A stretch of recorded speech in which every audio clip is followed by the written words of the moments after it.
Some women are not meant to be loved. Some are meant to be feared. In the quiet village of Abba, where the air smelled of rain-soaked earth and palm wine, there was a girl so beautiful that men forgot their own names when they looked at her. Her name was Adanna. Adanna wasn't just beautiful, she was otherworldly. Her skin was deep brown, smooth like the surface of still water. Her hair was thick and black, falling down her back in waves, always damp, as if she had just stepped out of a river. And her eyes, God, her eyes were the kind that held secrets. They were dark, too dark, as if the night itself had settled in them. Every man in Abba wanted her. They brought baskets of yams, jars of palm wine, and strings of coral beads, hoping to win her heart. But Adanna never said yes. She would only smile, soft, distant, almost sad. Her mother, Mama Nena, was a quiet woman with tired eyes and hands that knew the weight of hardship. She sold smoked fish in the market and whispered prayers under her breath whenever her daughter walked by. Some said she feared Adanna's beauty. Others said she knew something the rest of the village did not. Then came Emeka. Emeka was everything a man should be: tall, strong, wealthy. His skin was the color of roasted groundnuts, his voice deep, steady. He had a presence that made people listen when he spoke. His family owned vast farmlands, and his compound was the envy of many. He had always gotten what he wanted, and when he saw Adanna, he decided she would be his. Unlike other men, Emeka didn't bring gifts right away. He watched her first, studied her. She was different. She didn't laugh as much as the other girls. She didn't gossip or linger in the marketplace. She moved like mist, there, yet untouchable. When he finally approached her, he spoke with the confidence of a man who had never known rejection. "I want to marry you," he said simply. Adanna looked at him for a long time.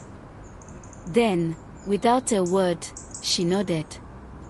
That night, when Emeka's family brought palm wine to her home, Mama Nena wept silently. At first, their marriage was perfect. Adanna was everything Emeka had wanted: obedient, graceful, quiet. She never raised her voice, never argued. When she walked, it was like the wind carried her. But soon, Emeka started noticing things. She never ate meat. Not even a tiny piece. She never spoke about her childhood. She never sat too close to the fire. And at night, when he reached for her, her body was always cold, too cold. One evening, he came home earlier than usual. The house was quiet. Too quiet. He called her name, but there was no answer. Then he heard it. A sound. A soft, hissing sound. Slowly, he stepped outside, into the moonlit compound. And what he saw made his blood freeze. Adanna stood in the center, her white wrapper slipping off her shoulders. But she was not alone. A massive, glistening python lay coiled at her feet. It was enormous, its scales shimmering under the moonlight. And Adanna, his wife, was speaking to it. Whispering.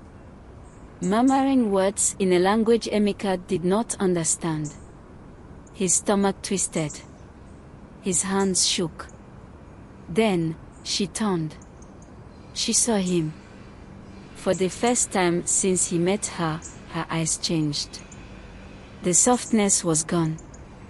What stared back at him was something ancient. Something terrifying.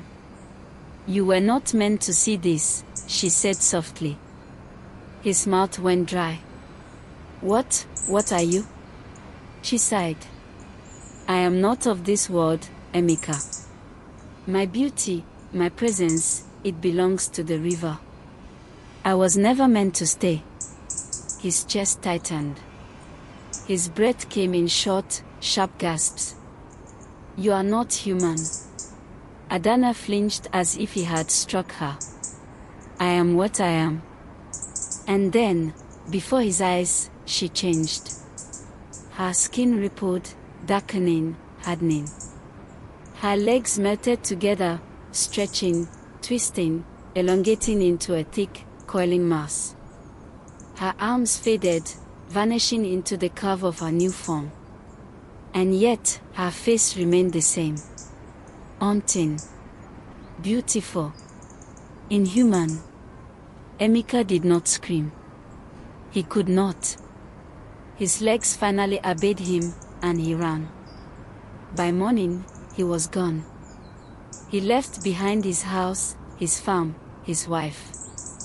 The villagers woke to find Adanna sitting by the Nkisi river, her feet dipped into the water. She did not cry. She did not speak. She only stared at the flowing current as if listening to something only she could hear.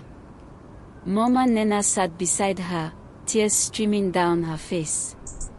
My child, she whispered. My child. But Adanna only smiled. A sad, knowing smile. Then, before anyone could stop her, she stood up and walked into the river. The water rippled, shimmered. And then, she was gone. Some say she still lives beneath the river, her beauty untouched, her spirit restless.